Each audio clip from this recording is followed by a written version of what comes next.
Praise the lord. యేసునామమే జయము. మన రక్షకుడు మన విమోచకుడైన యేసుక్రీస్తు అతి పరిశుద్ధ నామములో అందరికీ వందనాలు. చిన్న ప్రార్థన ద్వారా రాత్రికాల వాక్యధారం చేసుకుందాము.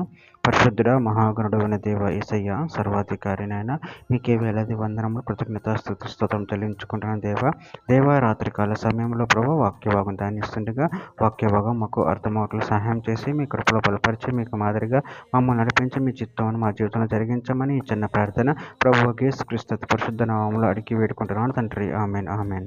మత్తయి సువార్త 18వ అధ్యాయం 3వ వచనము. మీరు మార్పు నొంది బిడ్డలు వంటి వారైతేనే గాని పరలోక రాజ్యంలో ప్రవేశింపరని మీతో నిశ్చయముగా చెప్పుచున్నాను. ఆమెన్. దేవుడి వాక్య భాగం దీవించునుగాక. ప్రభునందు ప్రియులారా, ఇక్కడ వాక్య భాగంలో గమనించినట్లయితే మీరు మార్పు నుండి బిడ్డలు వంటి వారైతేనే కానీ పరలోక రాజ్యంలో ప్రవేశింపరని మీతో నిశ్చయముగా చెప్పుచున్నాను. అదేవిధంగా ఇక్కడ వాక్య భాగంలో గమనించినట్లయితే యోహాను సువార్త 3వ అధ్యాయం 3వ వచనంలో అందుకు యేసు అతనితో ఒకడు క్రొత్తగా జన్మించితే గాని అతడు దేవుని రాజ్యం చూడలేడని మీతో నిశ్చయముగా చెప్పుచున్నాను. కీర్తనల గ్రంథం 131 అధ్యాయం 2వ వచనం, నేను నా ప్రాణం నిమ్మలపరుచుకొని ఉన్నాను, సముదాయించుకొని ఉన్నాను. చనుపాలు విడిచిన పిల్ల తన తల్లి యొద్ద ఉన్నట్లు, చనుపాలు విడిచిన పిల్ల ఉన్నట్లు నా ప్రాణము నా యొద్దనున్నది.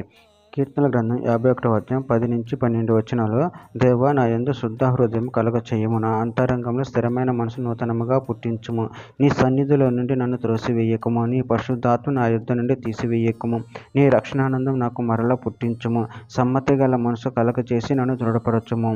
యాకోబు రాసిన పత్రిక 5వ అధ్యాయం 19-20 వచనాల్లో, నా సహోదరులారా, మీలో ఎవడైనా సత్యం నుండి తొలగిపోయినప్పుడు మరొకడు అతని సత్యమునకు మళ్లించినట్లుగా పాపిని వాని తప్పు మార్గం నుండి మళ్లించువాడు మరణం నుండి యొక్క ఆత్మను రక్షించే అనేక పాపములను కప్పివేయనని తాను తెలుసుకొనవలెను. కొరింథీయులకు రాసిన మొదటి పత్రిక 14వ అధ్యాయం 20వ వచనం, సహోదరులారా, మీరు బుద్ధి విషయమై పసిపిల్లలు కాక దుష్టత్వం విషయమై శిశువులుగా ఉండుడి, బుద్ధి విషయమై పెద్దవారులై ఉండుడి.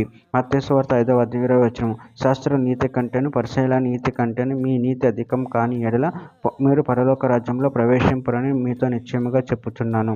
చివరిగా ఒక మాట, యోహాను సువార్త 3వ అధ్యాయం 5వ వచనం, యేసు ఇట్లనెను, ఒకడు నీటి మూలంగాను ఆత్మ మూలంగాను జన్మించితేనే గాని దేవుని రాజ్యంలో ప్రవేశింపడని నీతో నిశ్చయముగా చెప్పుచున్నాను. ఆమె. దేవుడి వాక్య భాగం దీవించిన కాక చిన్న ప్రార్థన చేసుకుందాము. పరిశుద్ధుడ ప్రేమగల దేవేసే, మీరు ఇచ్చిన వాక్యదానాన్ని బట్టి ప్రభు మీ కృతజ్ఞతలు చెల్లించుకుంటున్నాను తండ్రి. నేను మీ మారు మనసు పొంది చిన్నపిల్లల మనస్వభావం కలిగి నిన్ను మహిమపరచుకున్న ప్రతిశక్తిని బలాన్ని మాకు అనుగ్రహించి మీ ప్రేమ కృపను బలపరిచి స్థిరపరచమని చిన్న ప్రార్థన యేసు నామములో అడిగి వేడుకుంటున్నాను తండ్రి. Amen amen.